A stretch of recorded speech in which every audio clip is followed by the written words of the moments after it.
Karena ya kita belum mencapai minimum views dan setelah kita mencapai minimum views akan dicek oleh admin maksimal 1 kali 24 jam dan setelah itu akan masuk ke bagian approve dan setelah itu baru bisa mendapatkan payout. Dan di sini juga banyak yang tanya, apakah video yang kita buat di sini kita udah edit, apakah kita boleh mirroring ke platform lain? Misalnya kita udah upload di Instagram, boleh gak kita mirror lagi ke TikTok, ke YouTube? Jawabannya itu boleh. Yang penting jangan mirroring di platform yang sama. Jadi setelah itu kita nggak usah ngapa-ngapain lagi, kita tinggal cukup nunggu views kita naik aja. Dan bahkan setelah udah mencapai minimum views, kita nggak usah submit ulang, nggak usah.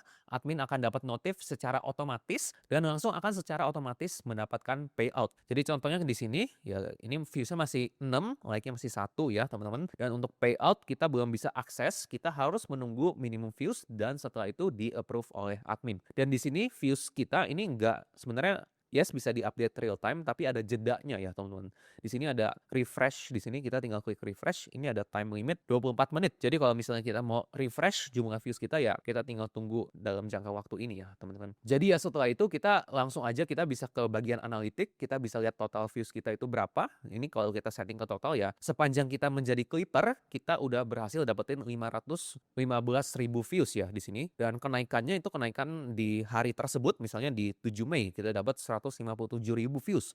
Jadi ya ini kenaikan per hari. Jadi ya kita tinggal scroll bawah untuk kita lihat video kita ada apa aja. Kita tinggal sortir campaign-nya sesuai apa, konten.com atau misalnya ada TWS atau urutkan dari, kita bisa dari earnings tertinggi atau dari views tertinggi dan lain sebagainya itu bisa diubah ya teman-teman di sini. Dan untuk yang pending yang masih menunggu minimum views dan approval admin, ada di sini kita klik pending atau yang approve kita tinggal klik di sini ya teman-teman yang approve. Dan misalnya kalau ada suatu video yang briefnya nggak sesuai akan masuk ke bagian rejected di sini. Ya ini saat ini belum ada video yang kena reject. Jadi ya kalau misalnya kena reject ada statusnya di rejected dan kalau misalnya kalian rasa videonya oh udah sesuai, nggak melanggar peraturan kok, udah sesuai aturan semuanya, ya kalian bisa ajukan banding ke admin juga. Prosesnya itu 1 kali 24 jam.